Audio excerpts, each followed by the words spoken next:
Fala aí, pessoal do segundo ano. Como é que estão vocês, gente? Eu espero que vocês estejam muito bem.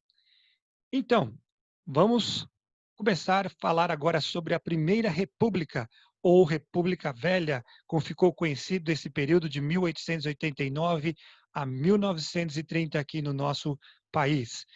Nós queremos, então, falar com vocês a respeito desse importante período da história do nosso país. Tá legal, galera? Então vamos lá. Quero compartilhar com vocês aí os slides que eu preparei para ajudar a facilitar, né, a compreensão da matéria. Eu espero que realmente seja tranquilo para vocês. Lembro sempre, né, as nossas obrigações da segunda semana do ciclo 2 do terceiro bimestre. Além de assistir a videoaula, é importante você assistir a videoaula, guardar esses minutinhos aí para assistir essa videoaula. Depois de assistir a videoaula, leiam também as páginas 62 a 67 do capítulo 8 do capítulo 4 da apostila 8, tá legal? Desculpa aí o meu erro aí, mas é apostila 8, capítulo 4. E depois façam as atividades das páginas 67 e 68 também da apostila 8, capítulo 4, tá legal, galera? Então eu espero que vocês façam essas atividades aí. Eu vou postar sim os gabaritos durante o final da semana, mas também espero que vocês possam tirar qualquer dúvida comigo durante o fórum ou mesmo na nossa sala virtual. Quero que vocês venham assistir um pouco da nossa aula aí na sala virtual, gente. Guardem esse tempinho também para nós aí, sexta-feira, encontrarmos e conversarmos um pouquinho a respeito da nossa matéria. Bom, então vamos lá falar um pouquinho a respeito do nosso assunto de hoje, que é República Velha ou Primeira República, como eu já falei para vocês da periodização. Bom, os historiadores costumam dividir a história republicana do nosso país da seguinte forma, em 5 períodos. Quais são esses 5 períodos? Primeiro deles, a Primeira República, ou República Velha, nós vamos aqui chamar de República Velha, de 1889 a 1930. Temos o segundo período, que é o período da Era Vargas, ou República Nova, de 1930 a 1945. O outro período é a República Liberal Democrática, de 46 a 1964. Legal? A ditadura militar, de 64 a 1985, e a nova República de 1985 aos dias atuais. Então, essa é a periodização feita aí para facilitar o estudo da história republicana no nosso país. Legal, galera?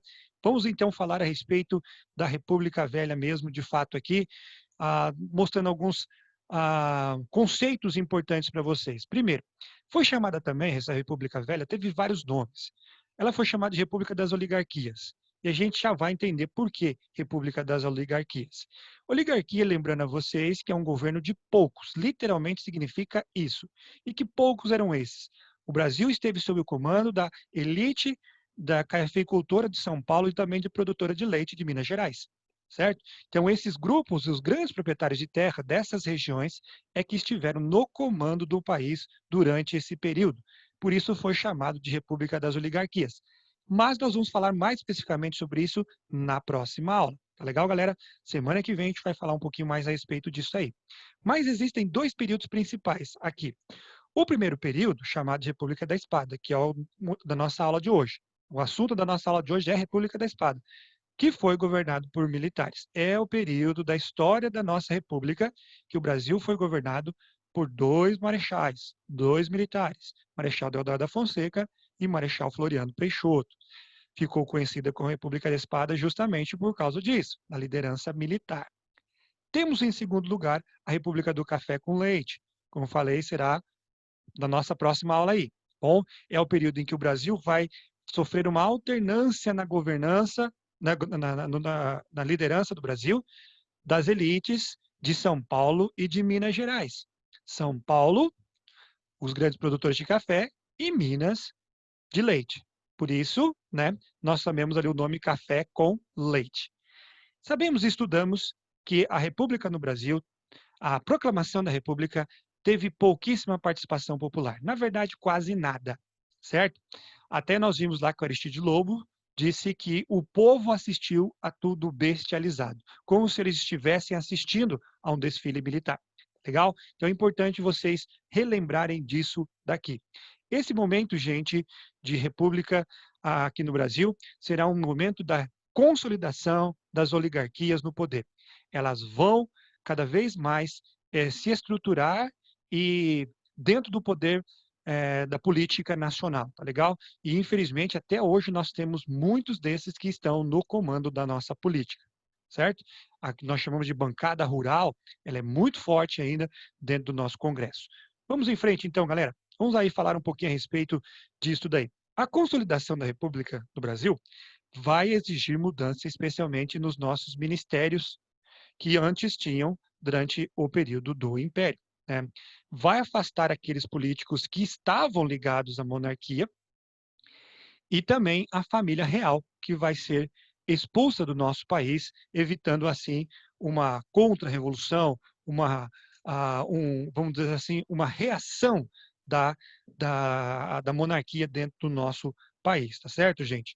O governo provisório, que nós vamos ver que vai ser estabelecido aqui, eles vão tentar consolidar a, a República no Brasil e eliminar as estruturas monárquicas. Por isso é que eles retiram daqui a família real portuguesa. Com a derrubada da monarquia, nós vamos ver ali que vai se formar esse governo provisório, que vai ser chefiado pelo Marechal Deodoro da Fonseca, que é o centro na nossa imagem, certo? No Ministério também vão se destacar outras pessoas, como temos nessa foto aqui, nessa imagem antiga, desculpa de foto nada, imagem antiga aqui, né? Nós temos o Aristides Lobo, que era o ministro do Interior, nós temos o Tenente-Coronel Benjamin Constant, ministro da Guerra, Quintino Bocaiúva, das Relações Exteriores, o Rui Barbosa, ministro da Fazenda, ou da Economia, a gente pode chamar assim, e Eduardo van der Kolk, que era da Marinha, e mais Campos Salles, ministro da Justiça. Então, esse era a formação do nosso ministério. Olha somente isso de ministérios, hein, gente? Que coisa, que sonho seria para nós na atualidade. Que sonho. Poucos ministros e o governo sob as mãos do nosso amigo aqui, Marechal Deodoro da Fonseca, que está bem aqui no nosso meio. Bom, gente, continuando aqui, esse governo do Deodoro da Fonseca, a liderança desse governo provisório aqui, foi realmente um movimento de transição. Nós lembramos que o Deodoro da Fonseca foi o líder daquele movimento que tirou Dom Pedro do poder, né? E neste momento nós vamos ver aqui a substituição de diversos valores imperiais. Como eu falei para vocês, a intenção era eliminar as estruturas monárquicas. Vai substituir colocando uma nova bandeira. Olha a bandeira aqui da República Federativa dos Estados Unidos do Brasil. Esse é o novo nome que o Brasil passa a ter. E também vai estabelecer uma nova Constituição. Entre as principais características dessa Constituição de 1891, temos que destacar essas para vocês. Primeiro, logicamente, se extingue o poder moderador, aquele poder exclusivo do imperador. Não tem mais razão de existir. Afinal de contas, estamos numa república, não é? Vai ser estabelecido o sistema federativo com a divisão das províncias, certo? Nós chamamos os atuais estados. O voto será o voto aberto, não é secreto. As pessoas sabiam em quem a outra pessoa ia votar, mas era universal. Universal entre aspas. Aí você vê a influência do positivismo ainda, do final do período do Império, porque vai excluir, por exemplo, os analfabetos. Certo, gente? Então, o voto era aberto, mas universal entre aspas. Não era para todas as pessoas mesmo. E foi criado o ensino superior leigo no nosso país, que não existia, apenas o ligado ainda ao catolicismo. Tá legal, gente? Então, bem interessante o que nós vamos estudar aqui. Nesse momento, nós temos também a política do encilhamento, que é uma política econômica que vai fornecer empréstimos do governo às novas indústrias, que nós vamos falar a respeito disso para vocês agora aqui. Essa política do encilhamento, ela foi uma política que o nosso amigo, o Rui Barbosa, o ministro da Fazenda, desenvolveu. A intenção era incentivar a industrialização do nosso país, fornecer empréstimos para que assim abrissem-se mais empresas, mais indústrias no nosso país. E como eles queriam fazer isso? Através da emissão de papel moeda. Então essa foi a jogada, né? Só que com mais dinheiro em circulação, os créditos vão ficar bem facinho. As pessoas têm condições de conseguir esses empréstimos, tá? E essa emissão desenfreada aí de papel moeda acabou realmente, na verdade, tendo algumas consequências bem ruins para o nosso país. Por quê? A moeda acabou se desvalorizando, em primeiro lugar. E a inflação sobe demais. Muitas pessoas, o grande problema, na verdade, está aqui, porque as pessoas acabavam pegando esses empréstimos e, ao invés de investir na abertura de novas indústrias, o que faziam? Eles investiam em especulação financeira na Bolsa de Valores, como mostra para nós essa imagem, enquanto esses estão querendo levar os seus recursos para a Bolsa para investir. E vem daí o nome encilhamento. São apostas feitas com o dinheiro, né? O que é isso, gente? O encilhamento é o ponto de largada da corrida de cavalos, que geralmente é quando as pessoas fazem o maior número de apostas. É naquele momento. Logo que são encilhados, colocados os cavalos no lugar para correr, ali, então eles vão correndo para fazer as apostas. E é por isso ficou conhecida como política do encilhamento. Não deu certo essa política, muito, né, em razão justamente disso. Ao invés de utilizar os recursos para o investimento nas indústrias, acabaram utilizando para fins próprios, né? Ou para investir em bolsa de valores, ou para fins pessoais também. Muito comum nos nossos dias atuais, as pessoas recebendo também recursos e ao invés de investir recursos do governo, né, ao invés de investir da forma correta, acabam investindo para si mesmo, tá certo, gente? Infelizmente, isso que aconteceu com a política do encilhamento. O governo de Deodoro da Fonseca acabou tendo uma oposição meio grande, né? Porque quando ele foi eleito, inclusive aí presidente, no Brasil tinha eleição tanto para presidente, as pessoas votavam em chapas, né, mas podia votar para presidente para um e vice-presidente para outro. E foi o que aconteceu. Na chapa do presidente Marechal Deodoro, estava ele, né? E como vice estava o Benjamin Constant. Porém, da outra chapa estava o Prudente Moraes, um civil, e vice seria o Floriano Peixoto. O eleito foi o Marechal Deodoro da Fonseca, presidente, e votaram em larga escala também para Floriano Peixoto como vice-presidente do Brasil. Porém, o Brasil vai ter, nesse momento aqui, a liderança do Deodoro da Fonseca, perdão, não teve uma convivência fácil, não, né, com o Congresso Nacional. Foi muito difícil, especialmente pelos representantes da oligarquia cafeeira que vão se manter em oposição, tentando barrar de todas as formas as ações do Deodoro da Fonseca. Quase sem poder governar, ele então decide enfrentar essa elite, né? Decide enfrentar exatamente o Congresso. Ele fecha o Congresso e vai prender os seus principais líderes, decretando estado de sítio no país. É nesse contexto que vai acontecer ali uma reação oposicionista no nosso país, entre vários lugares, tanto dos meios civis como também militares. Por exemplo, no 22 de novembro de 1891, teve uma greve de trabalhadores da Estrada de Ferro Central do Brasil, no centro do Rio de Janeiro, que com apoio de algumas lideranças políticas exigiram o retorno do Estado de Direito, não mais Estado de Sítio, e reabertura do Congresso. Um outro movimento vem dos meios militares, é a primeira revolta da Armada, que vai acontecer ali em 23 de novembro, e aonde alguns marinheiros vão se posicionar e na ameaça, né, ameaçavam o bombardeamento do Rio de Janeiro.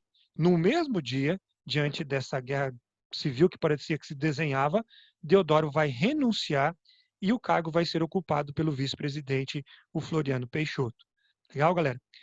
Porém, o Floriano Peixoto vai governar de forma inconstitucional, porque o antigo presidente ainda não havia governado 2 anos. De acordo com a Constituição, ele precisavam ter novas eleições.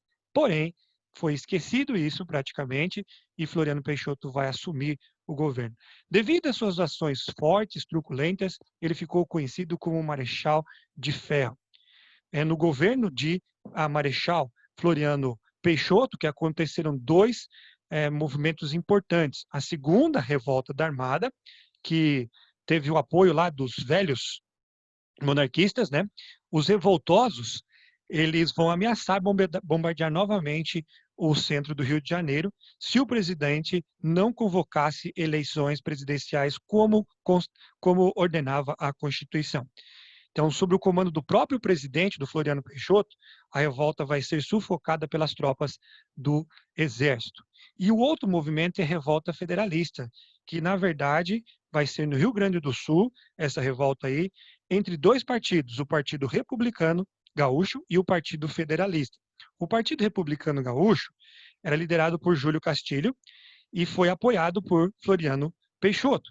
E nós temos o Partido Federalista, que tinha os grandes proprietários de terra gaúchos, sob a chefia do Gaspar Silveira Martins. Os membros dos dois partidos vão combater aí no que ficou conhecido como a Revolta ou Revolução Federalista e vai causar a morte de aproximadamente 12 mil pessoas no sul do nosso país. Bom, no final do seu governo, todo mundo acreditava num golpe por causa da força que Marechal de Ferro, Marechal Floriano tinha. As pessoas acreditavam que possivelmente viria um golpe. Porém, ele deixa transcorrer a próxima eleição. E ele vai ser candidato, mas vai perder a eleição para Prudente de Moraes, o primeiro presidente civil do nosso país. Legal, galera? Então, esse aí é o assunto de hoje, a nossa aula. Eu espero que vocês tenham compreendido e qualquer coisa que tiver dúvida, por favor, entre em contato comigo, tá bom? Boa semana de estudos, galera!